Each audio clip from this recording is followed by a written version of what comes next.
Hello, welcome to my very first video in English. Today I'm going to break you down the song The Lion from the North by Sabaton.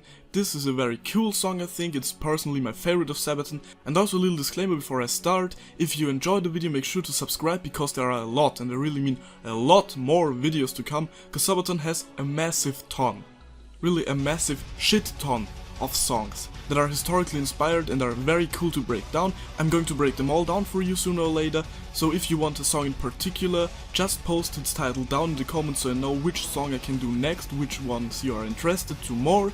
A little bit of backstory. The 30 Years' War is currently going on, and in Sweden we have a king that is called Gustav Adolf II, or also Gustavus Adolphus. This is the Latinized version of his name. Kings did this at this time to sound more like kings. I don't know, it's Latin and it sounds fancy, so why don't use it, thought they, and they used it. But not only his name, also his primary goal was in Latin. It is called Dominium Maris Baltici, and this is also the name of the track that starts off at the beginning of the album Carolus Rex, which is the intro to A Lion from the North. Dominium Maris Baltici means dominion above the Baltic Sea, and yes, this is what Gustavus Adolphus wanted to achieve, and what he achieved.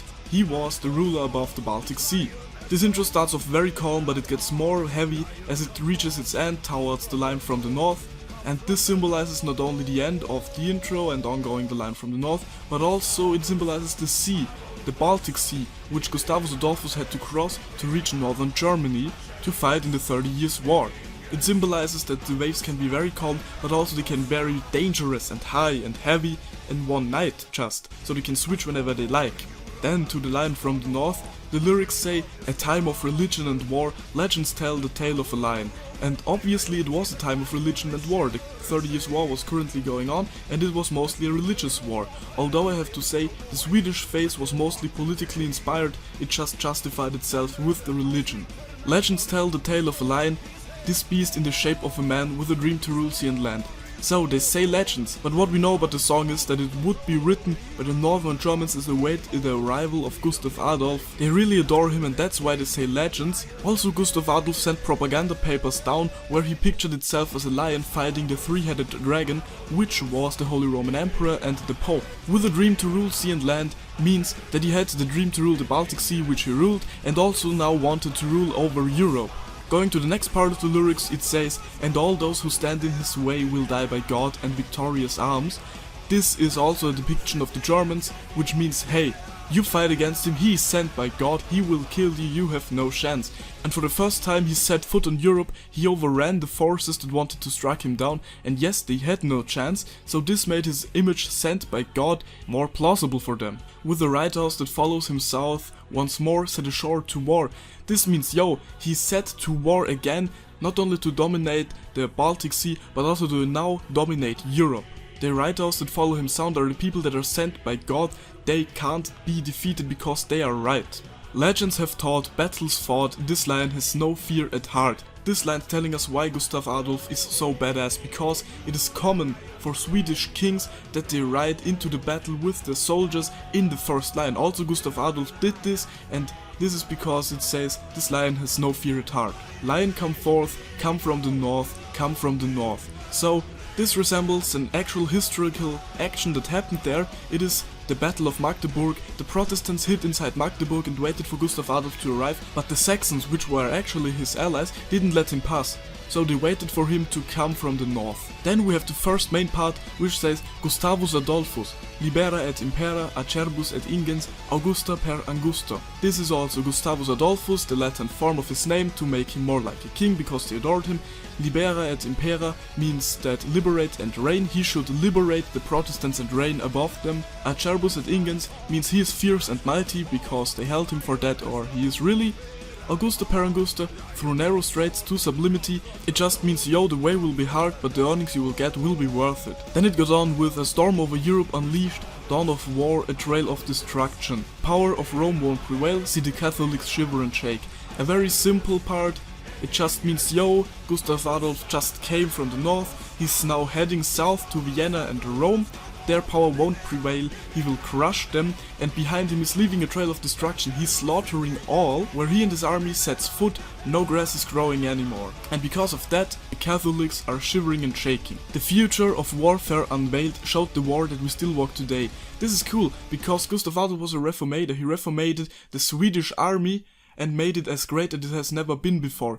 Also, he brought Sweden out of its poorness and not only brought it into a golden era, but into a golden and blue era. Okay, sorry, this was very bad, let's move on. Der Löwe aus Mitternacht comes, once more he's here for war. This says that the lion from Mitternacht comes, which means that Gustav Adolf, Löwe is lion in German, had its headquarters in Mitternacht, and from this place he's now finally arriving. He is here for war. Stories of old, truth unfold. This means the story that they have taught before Magdeburg was burned down, where truth, this guy was really honorable, he fought, he can't be beaten, because this is now where the actual war or the actual wars he's participating in begins. He's finally there.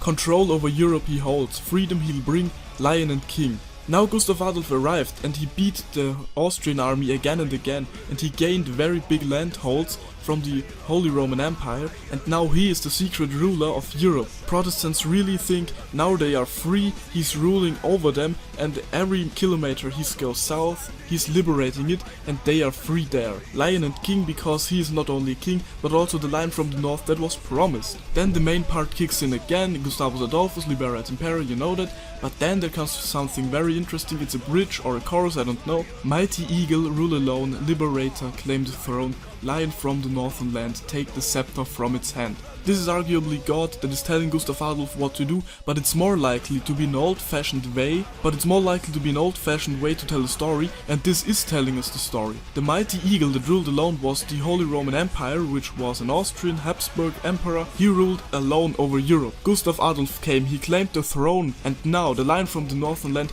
took the scepter from the hand of the eagle and is now the secret ruler over Europe, or at least main parts of Europe, the Protestant parts of Europe. So, for them, Europe was more likely free after Gustav Adolf fought the battles, but he made his way down to Vienna and Rome.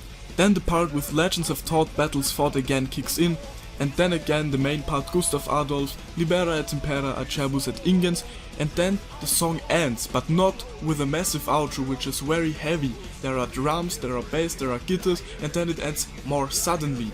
And this is cool, because Gustav Adolf was not finished with his plan. He's headed south again to take Vienna and Rome finally. And because of this the song has no calm ending, because it's going on, it ends suddenly, because there are some other songs in this album that are about Gustav Adolf and his way down south. Also, it could be a little foreshadowing for Gustavus Adolphus is dying in a battle where he rode into battle in the first line, he's then shot and dead, and this death happened all of a sudden, just like the song's ending. So this was my breakdown of the song The Lion from the North by Sabaton. If you enjoyed, make sure to leave a like. Also, if you want to see more of me, make sure to subscribe and post me the next song you want me to analyze for you in the comments. Thank you for watching, my name is Eisenwolf, we see us in the next video.